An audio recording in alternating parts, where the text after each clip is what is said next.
I'm pleased that you're here, and I'm pleased that my friend Arianna's taken the time to come and see us. She is a person who needs little or no introduction, but as you know, she's the founder of the Huffington Post, which is one of the most important new media vehicles of our time, and she's built that from scratch. She's also an author of numerous books, the latest of which is the fantastic book that she's going to talk about today, Thrive. So with no further ado, I will turn it over to Arianna. She'll give a talk on Thrive, then we'll have a little on-stage conversation. So, Arianna, welcome to the Rotman School, and over to you.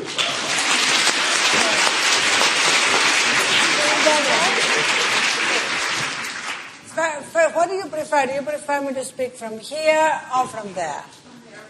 From there. Okay. So then I don't need this mic. Yeah, right? You can just leave it on for after. Yeah, I can put it on. Okay. We'll put it back on.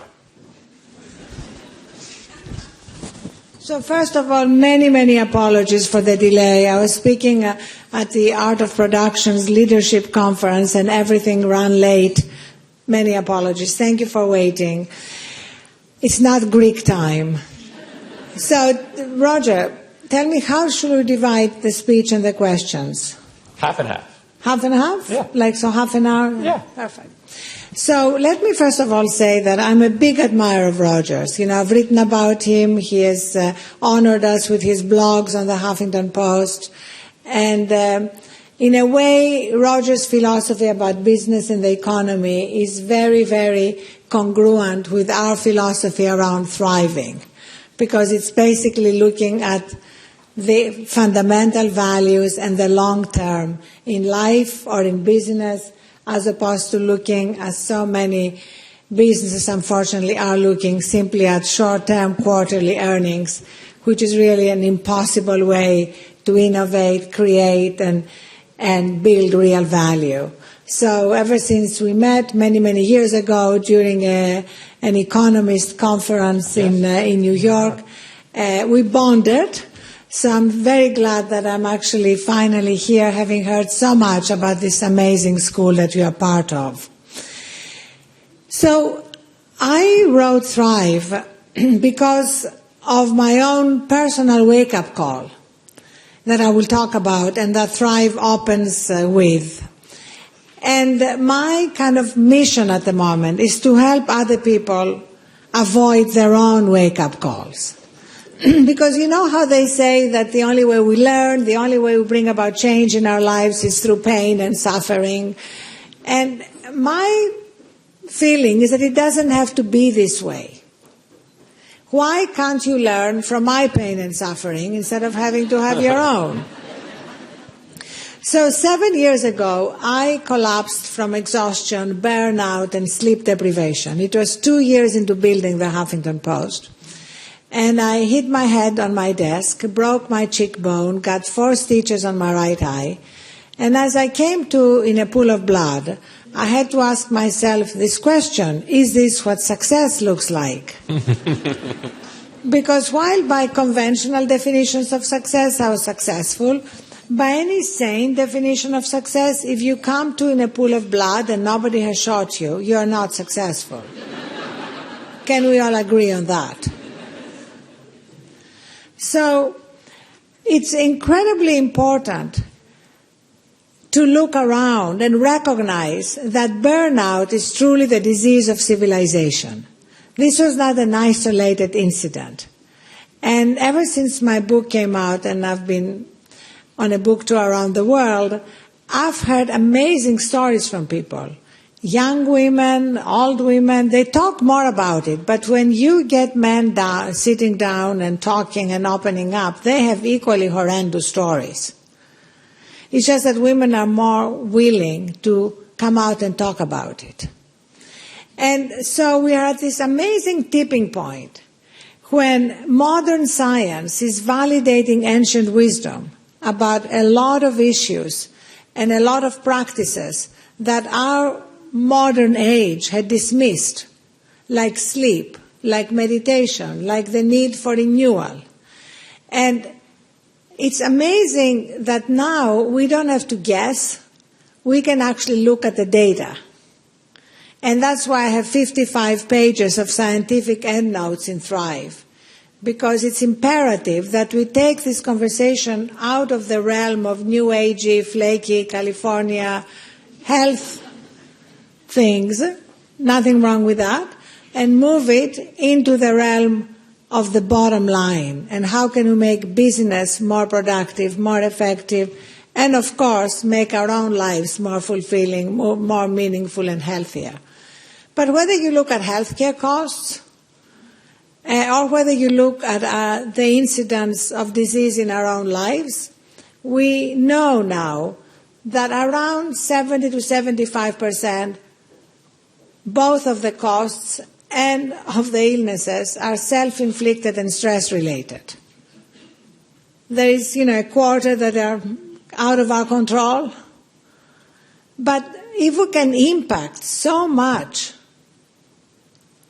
of the outcome, shouldn't we really be changing our behavior? And yet you talk to doctors, you talk to business people. Changing behavior is one of the hardest things to do.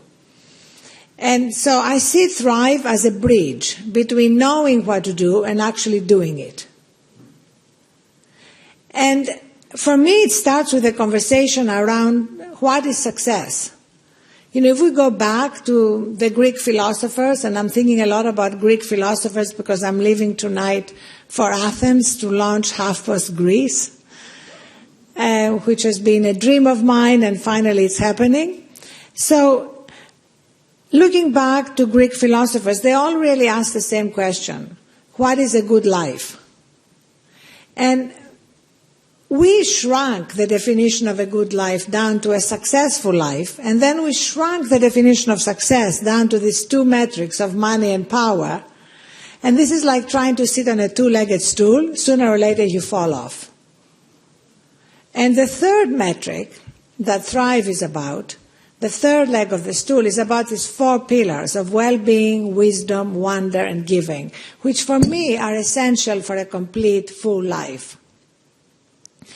And very quickly, just a few things on each of the pillars. And each pillar ends, each section ends with 3 steps. So 4 pillars times 3 steps, a total of 12 steps, and that's not accidental. Because we are addicted to our current way of living. And it will take a 12-step program to get us out of it. But because I know there are a lot of type A people here, you don't have to do all 12 steps at once. You can pick the step that most resonates with you and start with that. So in the well-being section, the step that most resonated with me was start tonight, or if you can't do it tonight, tomorrow night, with 30 minutes more sleep than you are getting now, unless you are one of the wise few who get all the sleep you need. And you know how you know that you've gotten all the sleep you need? You wake up without an alarm. Professor Rotman in Munich has done some of the best research on this, and it's unequivocal. He says you can overeat, you cannot oversleep. And how many of us wake up without an alarm?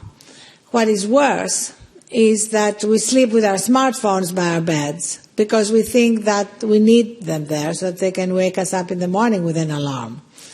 And that's the second step that I took, which is to pick a time at the end of your day when you turn off all your devices and gently escort them out of your bedroom. Because if you wake up in the middle of the night, you are going to be tempted to look at your data. And then you allow your day life with all its challenges and obstacles to intrude into what is your time to recharge and reconnect with yourself and your own wisdom. And that takes us to the second pillar of wisdom, because we look around and you see in business, you see in politics, you see in media, so many incredibly smart people making terrible decisions. It's not that they're not smart, they're not wise. And as last night I was at a dinner, actually, and of course I talk about these things all the time. And the man I was sitting next to me, who was a very successful business, said to me, "You can buy smarts. You cannot buy wisdom. You can buy expertise. But really the most valuable thing in a company, in a business, is wisdom, which includes being able to see the icebergs before they hit the Titanic, and being able to see where the world is going so you can be ahead of the trends. These are really the big differentials in any successful, innovative business. And increasingly, as change is the only constant, innovation is no longer a luxury. It's essential. And as technology is increasingly taking over more and more functions that human beings used to do before, the differentiator is really going to be creativity. And I quote Steve Jobs in the book saying, the most interesting ideas I came up with, I'm paraphrasing, that led to the most iconic Apple products, I came up with after Zen meditation. You may identify with that because maybe you've had your most creative ideas in the shower. Many of us had. And unfortunately, they've just created a waterproof smartphone. I want you to forget this piece of information. Because we all need time to be alone. We all need time to be still and time to be silent. And yet it's becoming harder and harder because we are perpetually wired and expect to be perpetually on. And they actually just produced a new study from Harvard and the University of Virginia where they took people and they put them in rooms by themselves without smartphones, television, books, anything. And they asked them to choose whether they wanted to be by themselves with no stimulation for 15 minutes or get electric shock. I know it's funny, but it's real, okay? That shows how sick we are. 67% of men chose electric shock. And I'm happy to say the ladies in the room who can applaud ourselves, only 25% of women. But the point is that the need for silence and the need for downtime is a human need. I was speaking recently at the Salesforce conference in San Francisco, and they were talking about the Salesforce platform that has 99.9% uptime. And I said to the assembled audience, I said, it's not that Mark Benioff is smarter than God. Human beings were not designed for 99.9% uptime for a reason. It's not a bug, it's a feature of being human. And look at God himself. He took 6 days, worked really hard, created heaven and earth, and then he took a day off. Don't you really think that an all-powerful thing like God could have gone on and worked the 6th day if he wanted to? No. She wanted to? No. The point is that human beings are designed for downtime. Because downtime is something very profound. It's really how we connect with who we truly are. It's how we connect to the center in us. If you have a spiritual dimension that you believe in, you can look at the Bible, it's the kingdom of God is within. If you don't, it doesn't matter. You can look at scientists like Archimedes, who said, give me a center, give me a place to stand on, and I can move the world. We all have that place in us, but we spend most of our time disconnected from it. And then there are these rare moments when we are connected. And from that place, we can really create anything and overcome anything. That's why when people ask me, it's okay for you, you've already achieved things, what if I'm just starting in my career? This is not about people who have succeeded. Wherever one finds oneself, whether it's at the beginning of one's career or struggling to put food on the table, or having just lost a job, this is really the only way to connect with a source of resilience and strength in us. And there's a really interesting study by the University of Chicago that I write about in the book. They tracked the people who'd lost their jobs during one of the biggest corporate downsizings, when the Illinois Bell Company fired 50% of their employees at once. And the University of Chicago tracked what happened, and 2/3 of them fell apart in some way. They became depressed, alcoholics, got divorced. 1/3 went on and thrived. They didn't just do well, they did better than they had ever done before. They started businesses, they went on to bigger and better jobs. So what was it? The same bad thing happened to all of them. Some were able to connect to that place and discover resources they didn't even know they had, and others didn't. So for me, we're at this amazing moment when we can actually introduce these ideas early on in people's lives. So those of you who are still students, don't leave here thinking, oh, I have to do it the way everybody else we think has done it. Because the delusion is that burnout is an essential price of success, and it isn't. So that's really the delusion that we need to put an end to. And that's why I believe that by telling our stories, both of burnout and of wake-up calls, we can accelerate the shift that's already happening. The global shift is happening, but we can accelerate it. As we launch the Huffington Post around the world, we do research on what's happening in each country, and we write about it. In Germany, for example, where we launched a year ago, and Ursula von der Leyen, who is now their defense minister, when she was the labor minister, did a study of burnout, on the impact of burnout on the German economy. And they found it cost tens of billions of euros. So she asked German corporations to start innovating around preventing burnout. And they've done some really interesting things. That would be an interesting course here, don't you think? And Volkswagen gives middle managers company phones that are automatically turned off at 6 p.m. and turned on at 7 a.m. because they've discovered the importance of predictable time off. People need to know they don't have to check email in case their boss needs something. You can't live like that. Daimler did something which I love, which I want to institute at the Huffington Post. They have what they call a holiday email policy. So if you're going on holiday, you can subscribe to the holiday email policy. And anybody who emails you gets an email that says, Jane is on vacation.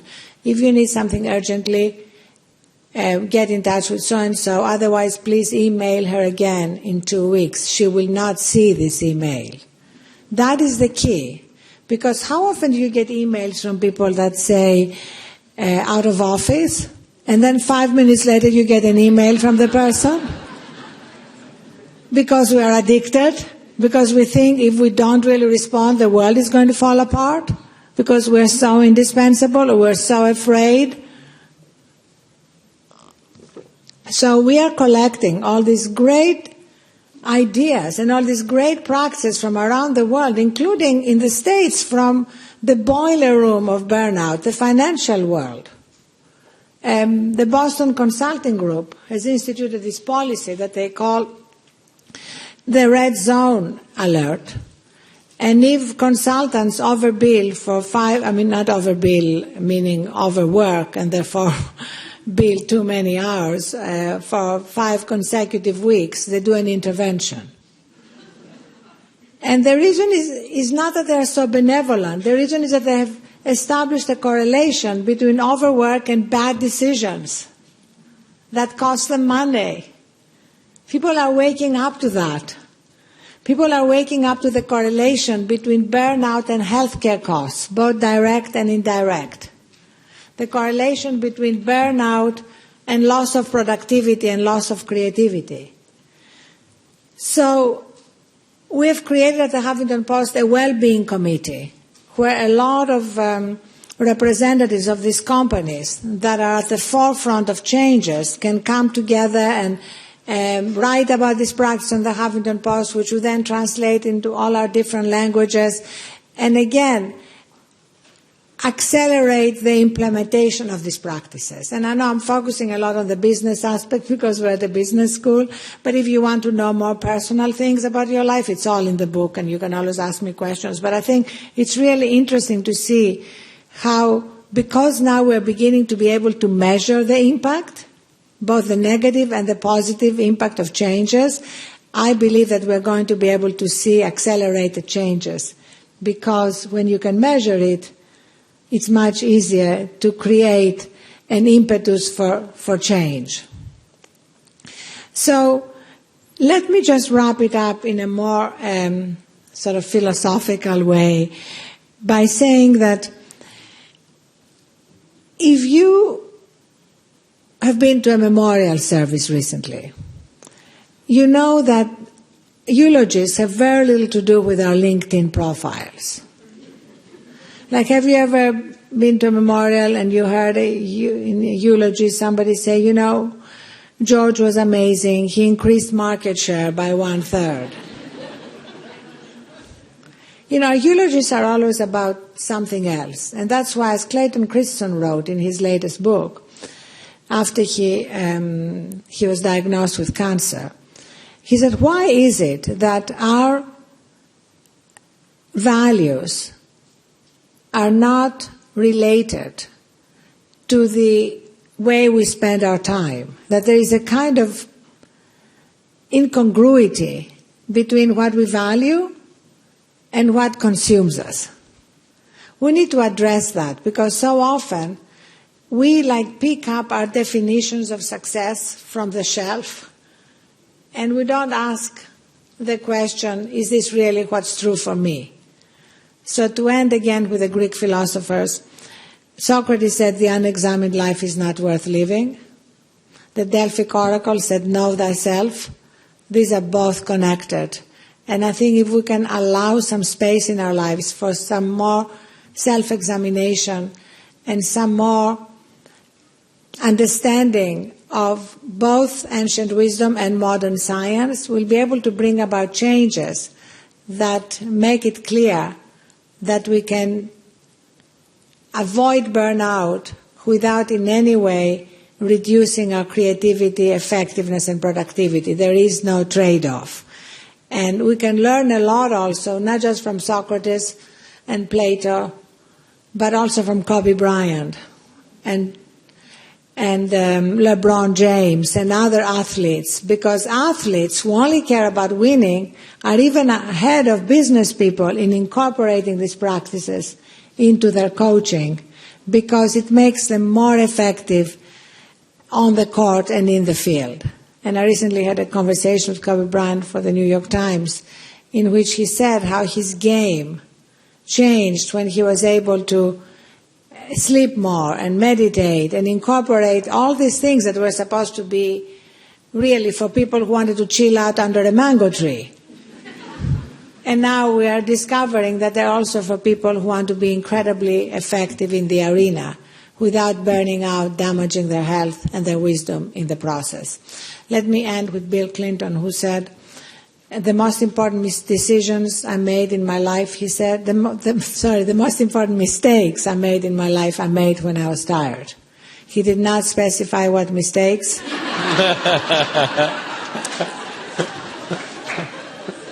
But I think in our own way we can all say the same thing. Thank you so much. Well, thank you. Wit and wisdom, as always, with you, Arianna. I'm going to ask a few questions, and then we'll have a mic available for a few from the audience. One place I was going to start is just to say, when I read the BCG thing, it did remind me of something. I did something similar in the mid-'90s at Monitor Company. In fact, I had it calibrated.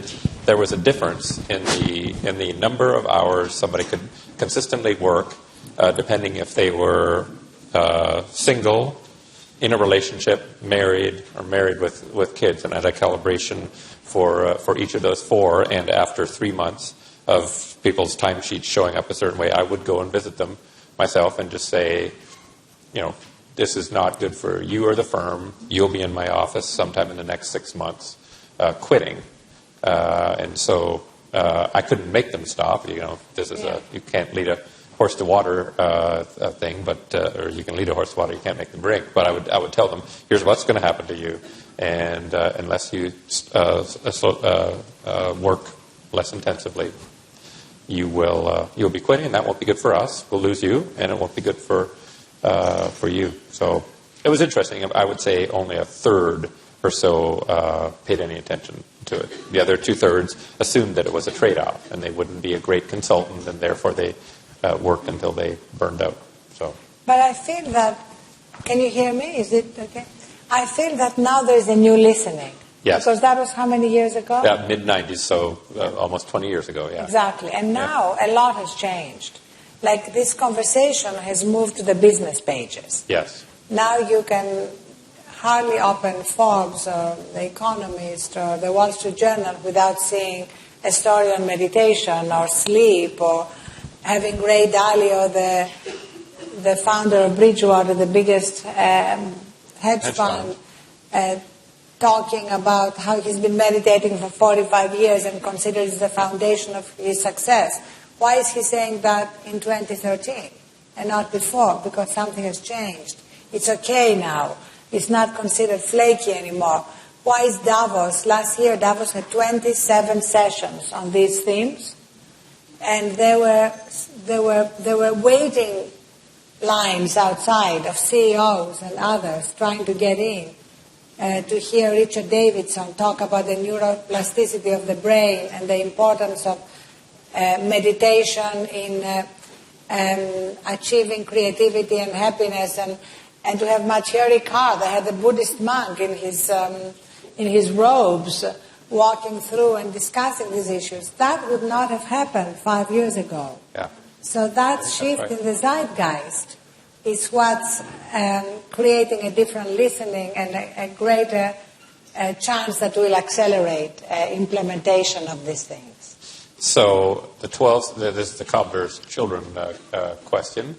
Of the 12, which do you find hardest to avoid falling back into? Great question. Can I tell you first which I find easiest? Yes. Yes. You can give it the easiest, and then you can do the hardest. The easiest for me has become sleep. Sleep, yeah. Like I'm really almost acing it. Like, yes. I'm a work in progress, like all of us, but 90% of the time I get 8 hours sleep. And I have a busy schedule. It's not like I'm chilling. But the one I find hardest is saying no. Yeah. And one of the steps is regularly do a kind of life audit, a little mini life audit, to see which of the projects that you have started, not just literally started, but started in your head, are really on purpose for you, and which should you drop. And it was very liberating for me to realize that you can complete a project by dropping it. Yeah. And it doesn't have to be work things. It can be like, I always wanted to become a good skier. I have my daughters love to ski. But realistically, it dawned on me during one of my mini life audits that I was never going to invest the time and energy to become a good skier. So, as far as I'm concerned, skiing is done. When we go skiing, I sit by the fire and I read a good book and drink hot chocolate. I don't have this at the back of my mind, when am I going to learn to become a good skier? The answer is never. Never. It's like the New Yorker cartoon. Does never work for you? Does never work for you, yes. And no, incidentally, especially for women, it's very important to realize that no is a complete answer. Yeah. Because we see these desperate emails that we send to each other, like I'm overwhelmed, I'm swamped, I'm drowning. No. Just like accept that it's okay not to be able to do everything. Yeah. I struggle with that one too, enormously. The trick that seems to work for me is I try to assess when I do something less well than I wish I would have. I ask myself the question: is that partly because I'm doing too many other things? I didn't actually spend the time that this one thing needed, and that prompts me to say, what can I chop off the list so that that doesn't happen again, where I end up doing something just not as good as well as I wish I would have. And what is the step that is easiest for you? Well, funnily enough, I mean, again, we're too much like sleeping. This is one thing. I'm an exceedingly good sleeper, and so I do. I rarely use an alarm clock.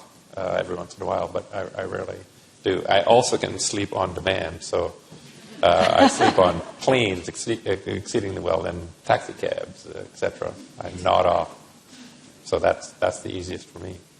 That's great. That's a real gift. I mean, after all, Winston Churchill invented the power nap idea. Yeah. And a lot of great people, from Leonardo da Vinci to JFK, were famous nappers. I didn't know Leonardo. And then at the Huffington Post, we have 2 nap rooms. I don't know, is Kenny Yam here, editor here at the Huffington Post? Kenny, would you stand? So Kenny Yam is our amazing editor here at HuffPost Canada, it was our first edition.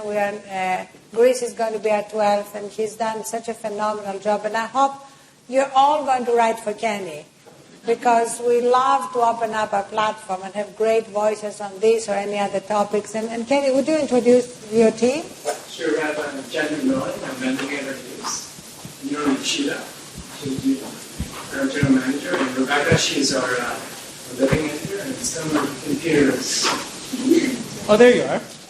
And that's Lisa. She's the living editor. Wonderful. So from politics to lifestyle, anything you're interested in writing about, we'd love to have it, because we truly believe that people learn from each other's stories. Yes. And some people may learn from my story of collapse or my 12 steps, and others may learn from your stories. That's why we even started a hashtag campaign that we call How I Thrive, because we can learn from each other.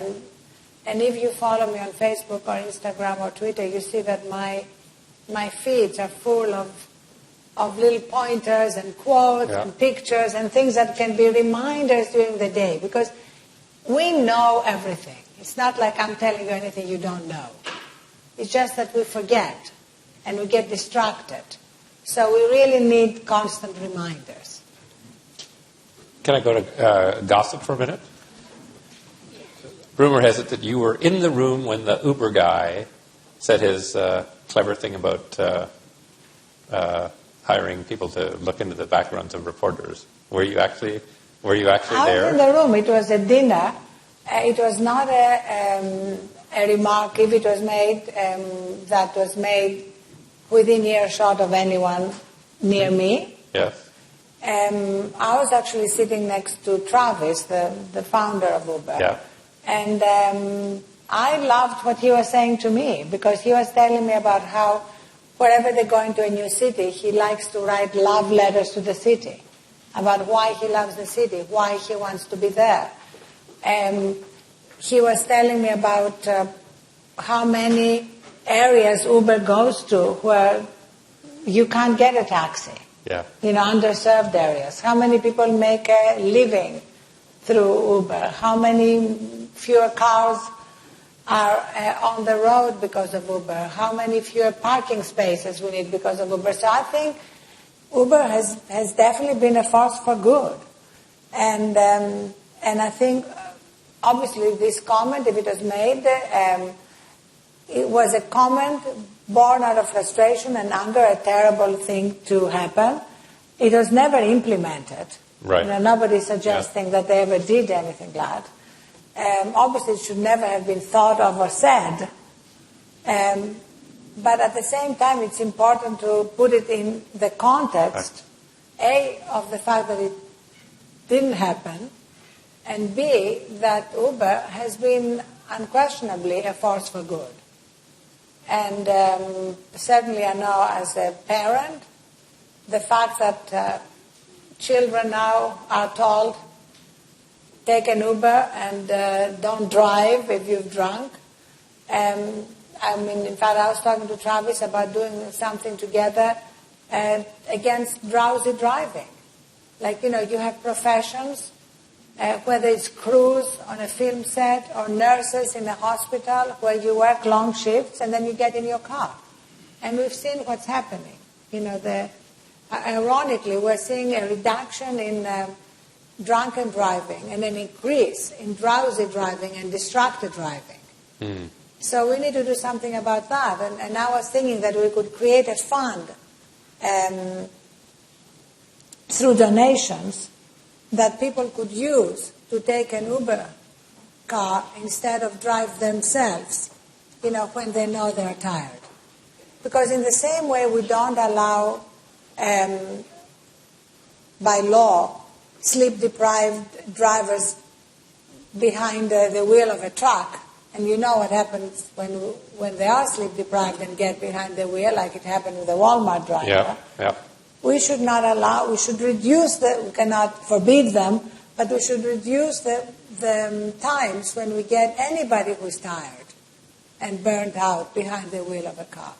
My youngest daughter just graduated from Yale, and the year before, one of the smartest, most brilliant students at Yale died in a car crash like that when her boyfriend fell asleep at the wheel.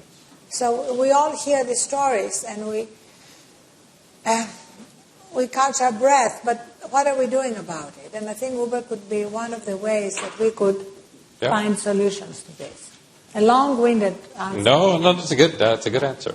No, it's an interesting one. I mean, one of the things that they're exposing is, I think, a classic public policy mistake. So all the owners of medallions, taxi medallions, which are incredibly valuable, right, around these cities, are not unsurprisingly upset about Uber. But it's a classic public policy mistake where somebody is trying in public policy to manage supply. So they say, you need a taxi medallion because we want to make sure there aren't so many taxis that nobody can make a living driving a taxi. And then they make the mistake of letting the price of a medallion go up, right? Up. And it happens here. We have it in Canada. We have it with supply management. It now costs more in buying quota. If you want to raise a chicken, it costs more for the quota than the chicken, the feed for the chicken, and the barn for the chicken all combined.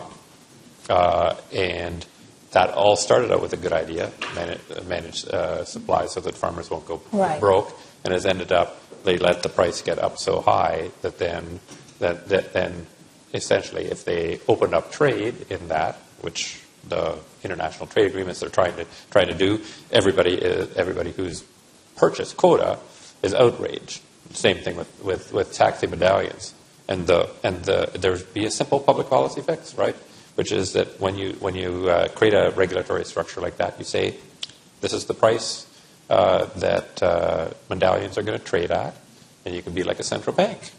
Anytime the price gets above that, you dump more medallions on the market.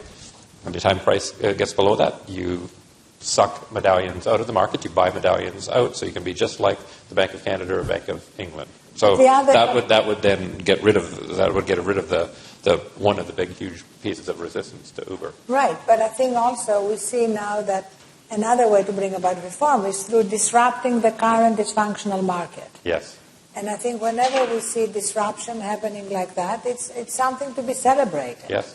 Yep. And also new technologies are making it inevitable. And another thing that I love about Uber is that you rate the driver, and the driver rates you. Did you know that? Yeah. I asked Travis, why does he have a 4.9 rating, not a 5? He said because he got in a few times when he was stressed, and he wasn't as super polite as he would have been at other times. But then if you are an abusive passenger, they block you. Did you know that? You cannot order an Uber. So there are I love it. There It's a great market.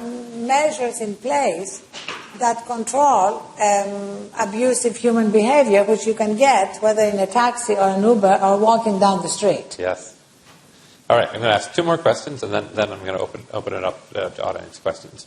The two have to do with HuffPo, and I'd be interested to know two things. If you look back at the entire history of HuffPo, what is the thing that has surprised you most about the evolution of HuffPo that you just wouldn't have necessarily predicted at the start? And then the other question about HuffPo is, what has given you the highest level of satisfaction? What's just made you happiest about the whole HuffPo experience?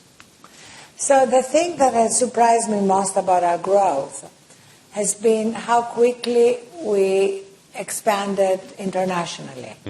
Because when AOL bought HuffPost 3.5 years ago, we were only in the United States. Yep.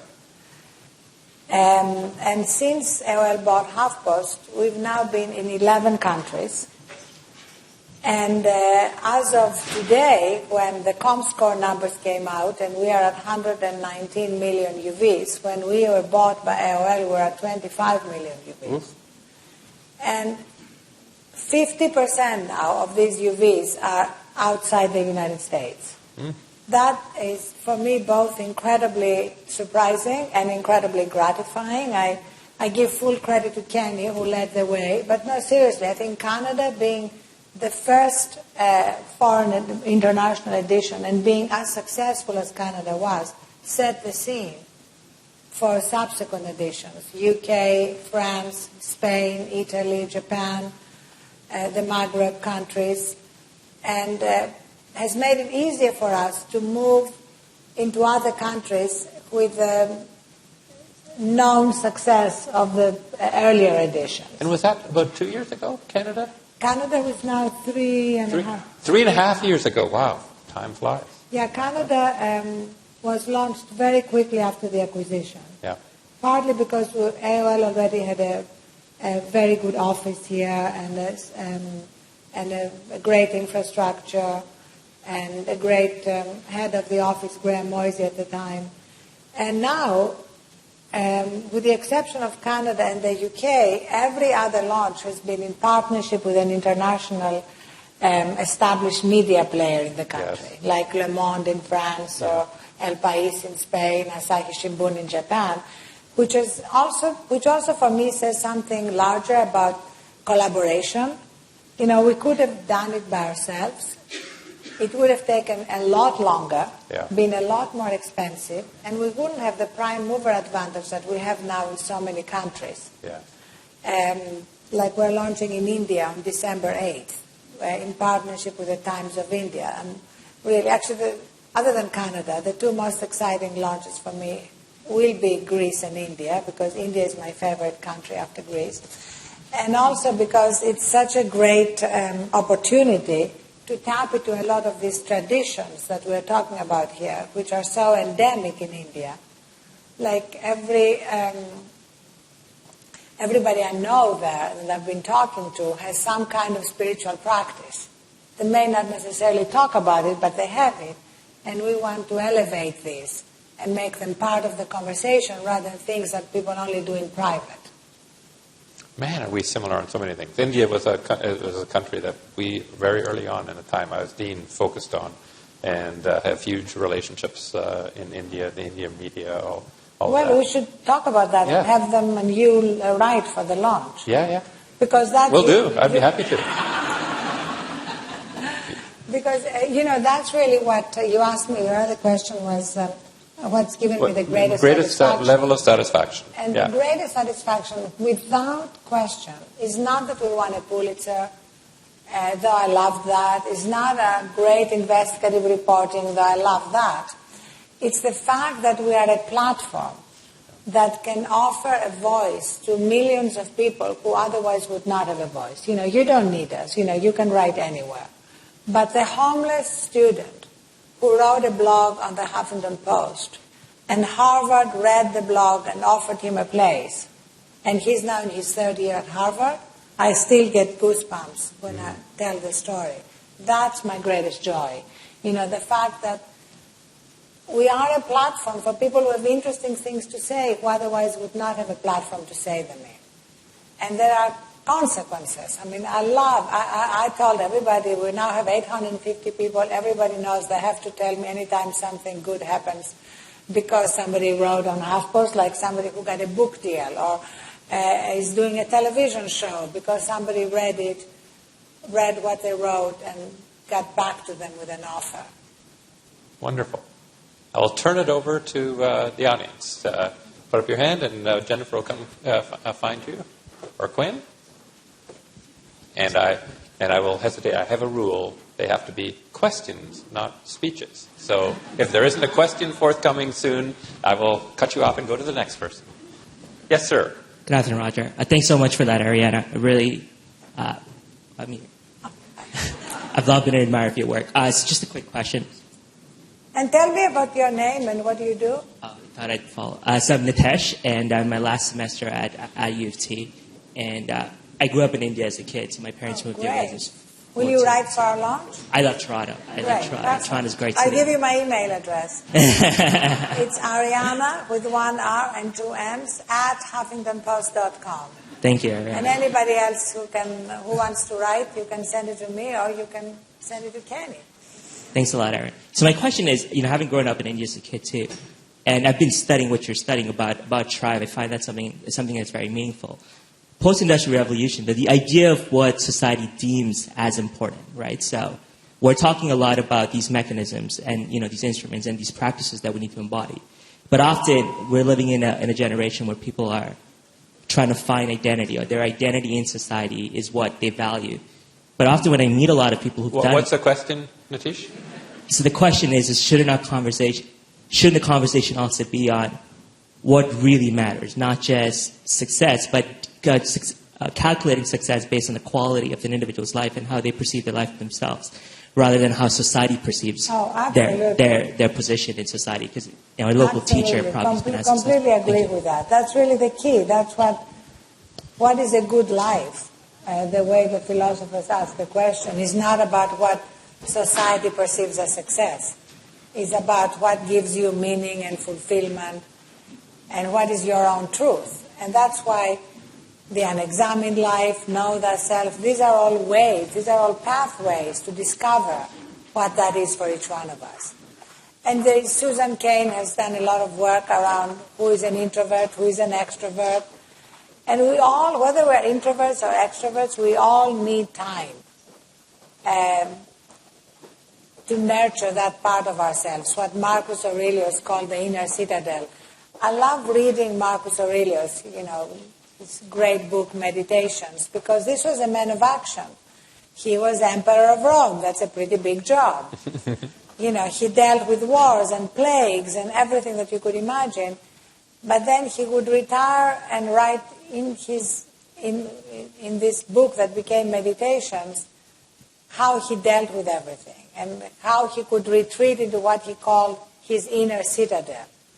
And it was from that place that he could face all that he had to deal with, including the betrayals and the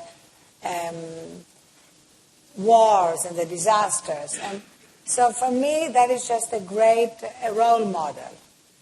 And if you want a more contemporary role model, I love Padma Warrior, who is the Chief Technology Officer. She's also Indian, from Cisco.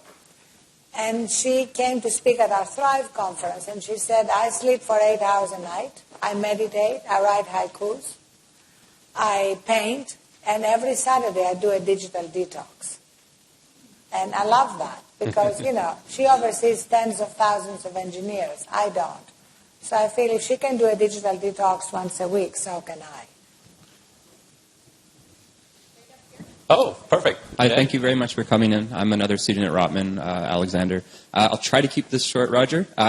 So my question is, when it comes to being able to turn off and stop worrying about, say, the launch in Greece or India and get your 8 hours of sleep, does that become easier, or is it hard every time? So is it like a muscle that you can develop and get good at switching off and realizing to do my job the best, I actually have to stop doing my job right now? Fantastic question. And yes, it gets so much easier. The first steps are the hardest. That's why I made them very simple and microscopic. That's why I don't say go to 8 hours a week from whatever you're getting now. I say just get 30 minutes more than you got before, which may mean not watching an episode of House of Cards. Oh, but that would be hard. I know it's hard, but if it's really hard, you can get a sleep sponsor. And you can call them and say, hey, I'm tempted to watch House of Cards. And they can talk you down. But it does get better. It does get easier. And what gets easier, it's like a muscle. And then it draws you. It's like a magnet because you feel so good. You feel so different. I now absolutely hate the feeling of being tired. I hate it so much that I will do anything to stop feeling tired. As I said, we have 2 nap rooms in our office in New York. I also have a couch in my office, so I don't use the nap rooms. I don't take space. And I have my office is it's glass. People can see through my office. But when I'm going to have a nap, I don't close the curtains because I think it's good for people to see me having a nap. So I just, if I'm feeling really tired and I can postpone a meeting or postpone a conference call, I will just do it and just have a 20-minute nap in full view. One more or none? One more? We've got time for one more. So somebody pick. Oh, they were going to go to 0. I think we should probably wrap up. Okay, we got to wrap up. All righty. I will turn it over to Jameson and Stevie. So first of all, thank you, Arianna, for making the effort to get up here from downtown Toronto. Welcome to our traffic system, formerly known as the transportation system. So first of all, thank you very much. Thank you.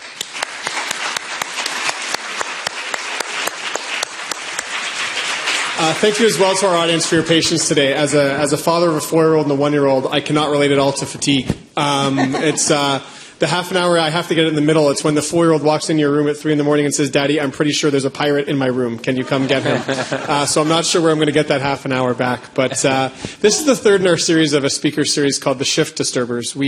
It's ironic that you chose the word shift. We chose people who have gone out into their industries and made significant changes and shifts in the world that they have brought forward. Hope you've enjoyed the series so far. In the coming year, we'll have George Packer, who is the author of a book called The Unwinding, which is a wonderful book. We'll also have Dominic Barton, which I know none of the students will attend, in February. And then we also have Alec Ross, who worked with hopefully future presidential candidate Clinton while she was at State. We look forward to seeing you in the future and enjoy the rest of your day. Thank you so much for your time.